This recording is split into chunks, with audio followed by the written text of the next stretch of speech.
Selamat siang. Pada kesempatan kali ini izinkan saya ingin menyampaikan materi ringkasan tentang tindak pidana narkotika di dalam persidangan. Persidangan tindak pidana narkotika ini dilakukan dengan sistem terbuka, artinya siapapun boleh mengikuti menyaksikan sidang tindak pidana narkotika tersebut. Nah, jaksa penuntut umum ini yang nantinya akan menghadapkan terdakwa di muka persidangan dalam keadaan bebas, artinya terdakwa tidak dalam keadaan diborgol misalnya seperti itu. Selanjutnya ditanya juga terdakwa oleh majelis hakim apakah sudah menerima surat dakwaan atau belum dan kapan diterimanya. Nah, kemudian ditanya juga oleh hakim bahwa terdakwa ini akan menjalani sidang ini sendiri atau menggunakan bantuan advokat atau pengacaranya. Setelah itu dilanjutkan pembacaan surat dakwaan.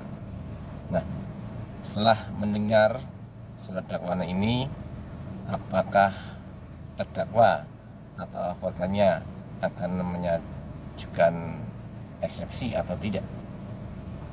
Ketika tidak mengajukan eksepsi, maka sidang bisa dilanjut. Namun jika akan mengajukan eksepsi, maka sidang akan ditunda untuk jadwal hari untuk sidang kedua. Nah, di dalam sidang kedua ini ketika terdakwa atau advokatnya mengajukan eksepsi, maka dalam sidang kedua itu eksepsi diajukan oleh terdakwa atau advokatnya. Dan jaksa penuntut umum diberikan kesempatan memberi tanggapan atas eksepsi keberatan dari terdakwa atau advokatnya. Kemudian di sidang selanjutnya jaksa penuntut umum ini memberikan tanggapan atas eksepsi terdakwa. Di hari yang sama diberikanlah putusan sela di persidangan ini. Nah, apakah eksepsi ini diterima oleh hakim atau tidak? Ketika eksepsinya diterima, maka sidangnya otomatis dihentikan. Namun jika eksepsinya tidak dikabulkan, maka dilanjutkan ke sidang pembuktian saksi-saksi yang diajukan oleh kedua belah pihak. Kemudian terakhir, bukti-bukti yang diajukan itu berasal dari terdakwa maupun dari penuntut umum, termasuk saksi-saksi itu saksi ahli, baik yang diajukan oleh terdakwa maupun oleh jaksa. Selanjutnya di sidang berikutnya akan dilakukan pembacaan tuntutan. Nah, atas bacaan tuntutan ini apakah terdakwa melakukan pembelaan, pledoi atau tidak? Gitu. Atas pledoi ini nanti ada balasan replik dari jaksa penuntut umum, dan atas replik ini nanti ada duplik dari terdakwa. Setelah semua proses itu dijalani, kalau memang perlu sampai ke situ, lalu majelis hakim pada sidang terakhir memberikan putusannya. Itu terkait sidang dengan agenda pidana narkotika. Adapun untuk sidang gugatan sederhana seperti sidang wan prestasi itu atau perceraian, maka sidang juga dibuka untuk umum, semua orang boleh melihat Kemudian ketika berada di ruang sidang, diperiksalah berkas-berkas yang ada. Kemudian apakah ada advokat yang mendampingi atau tidak. Khusus untuk gugatan cerai, maka hakim memberikan waktu atau memberikan mediasi untuk kedua belah pihak yang berperkara dalam gugatan cerai. Kemudian kalau sudah ada mediasi dan mediasinya ini berhasil, maka dibuat kesepakatan.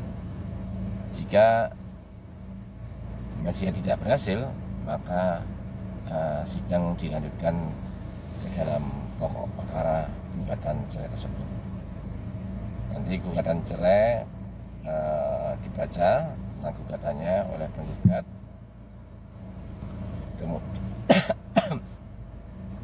Kemudian bukti-bukti surat saksi jika ada, baik oleh yang diajukan oleh penggugat maupun oleh tergugat. Kemudian putusan oleh majelis hakim tentang cerai tersebut. Itu sekilas tentang gugatan cerai.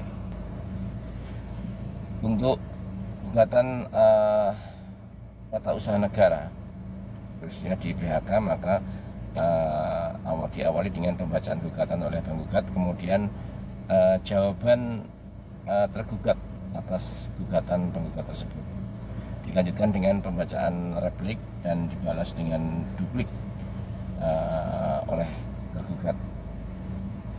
Nah, di persidangan tata usaha negara ini dilakukan juga pembuktian surat-surat saksi ahli jika memungkinkan, baik yang berasal dari penggugat atau tergugat, dan diakhiri dengan putusan oleh majelis hakim tata usaha negara. Itu yang dari sidang tata usaha negara semisal PHK secara ringkas ya. Yang terakhir tentang sidang PKPU, kewajiban pembayaran utang, penundaan kewajiban pembayaran utang dan kepailitan. Ini sidang juga terbuka untuk umum. Kemudian para pihak diperiksa identitasnya dan ditanyakan surat kuasa dari advokat. Apabila kedua pihak melengkap, maka diberi kesempatan untuk membacakan surat permohonan kepailitan. Kemudian yang dimohonkan, yang termohon ini biasanya ada fiturnya mengajukan jawaban. Kemudian dilakukan pembuktian surat-surat bukti-bukti oleh pemohon kreditor misalnya, dan oleh debitur sebagai termohon. Di dalam sidang PKPU atau kepailitan ini langsung dilakukan putusan oleh majelis hakim. Demikian yang bisa saya sampaikan dari pertemuan keempat dengan materi teknis sidang-sidang seperti yang telah saya sampaikan di awal. Terima kasih. Selamat siang. Assalamualaikum.